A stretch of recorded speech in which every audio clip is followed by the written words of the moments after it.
Nestled in the quiet suburb of Maple Hill, Ohio, stood a beautiful two-story house on Sycamore Lane. It was the kind of place people drove past and envied: a manicured lawn, white fence, flower beds, and soft lights glowing in the windows each night. Inside lived Adam and Claire Benson, the couple everyone in the neighborhood admired. Adam was a firefighter, brave, dedicated, beloved by his colleagues. Claire worked as a paralegal at a local firm, known for her radiant smile and active presence in the community. They had a 5-year-old daughter, Lily, who often played in the front yard under her parents' loving gaze. To outsiders, they lived a charmed life. But that picture-perfect image was about to unravel. In 2022, Claire began pulling away. At first, it was subtle: longer hours at work, late-night client meetings, and a growing distance in their conversations. Adam, always attentive, noticed the shift. One night, as he folded laundry alone, he found something odd in Claire's purse. A second phone. It wasn't locked. And what Adam saw changed everything. Hundreds of messages between Claire and a man named Brent. Photos. Video clips. Declarations of love. Plans. All of it right there in black and white. Brent wasn't just anyone. He was Claire's boss, the managing partner at her law firm, married with 2 children of his own. Adam sat on the kitchen floor that night, staring into the dark, the weight of betrayal sinking in. Adam didn't confront her right away. Instead, he began watching.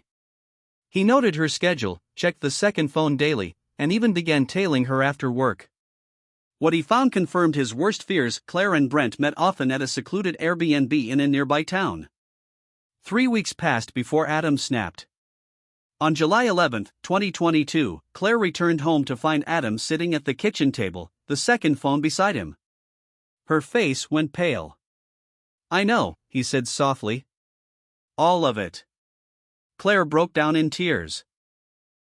She claimed it had just been a mistake, that she'd end it, that it wasn't love. But Adam had seen the messages. This wasn't a fling, it was a full-blown double life. Still, for the sake of their daughter, Adam agreed to try marriage counseling. Claire moved into the guest room.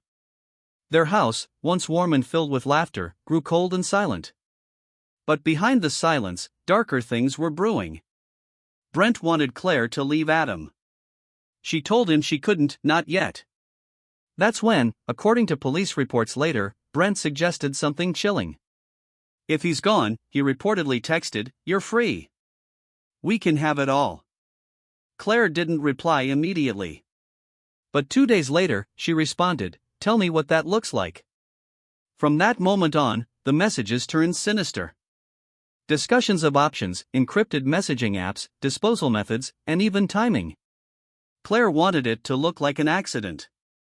Brent offered connections. What they didn't realize was that Adam, still using the second phone, was watching everything unfold. He went to the police. But what happened next turned this story from chilling to unimaginable. On August 2, 2022, Adam received a strange call from Claire while he was on shift at the station.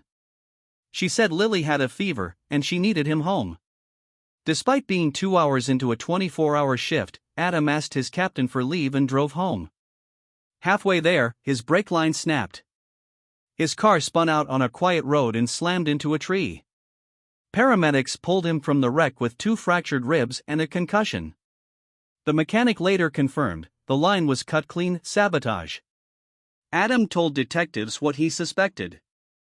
And that's when authorities launched a covert operation.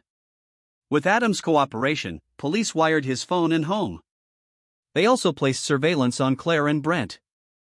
Over the next few weeks, investigators collected more than enough evidence. Recorded phone calls, emails, cash withdrawals, and even a meeting at a motel where Brent gave Claire an untraceable phone and instructions for when to call the guy. Detectives allowed the conspiracy to continue just long enough to solidify the charges. Then, in a dramatic early morning raid on September 4, both Claire and Brent were arrested and charged with conspiracy to commit murder, attempted murder, and several other felony counts. The community was stunned. The trial became one of Ohio's most watched legal events in 2023. The prosecution painted a brutal picture of manipulation, greed, and betrayal. Claire and Brent had planned Adam's death meticulously, disabling his brakes, researching poisons, and even drafting a fake life insurance claim. Claire's defense claimed emotional coercion, blaming Brent. Brent pointed fingers back, suggesting Claire manipulated him. The jury didn't buy it. After 3 weeks of testimony and 5 hours of deliberation, the verdict was unanimous.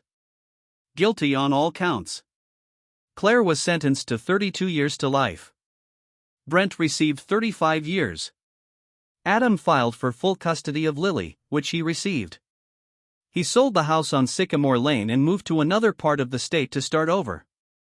Despite the trauma, he continued his work as a firefighter and began speaking publicly about emotional abuse, betrayal trauma, and the danger of ignoring red flags. In an interview with a local news station, Adam said, "She didn't just break my heart. She tried to end my life. I gave her everything, and she nearly left Lily without a father." Claire, from prison, has never shown remorse. Closing thoughts. Behind the smiling family photos, behind the white fence and holiday decorations, lived a secret so dark it nearly ended in murder. Claire Benson wasn't just an unfaithful wife, she became a conspirator in one of the most disturbing betrayals a marriage can endure.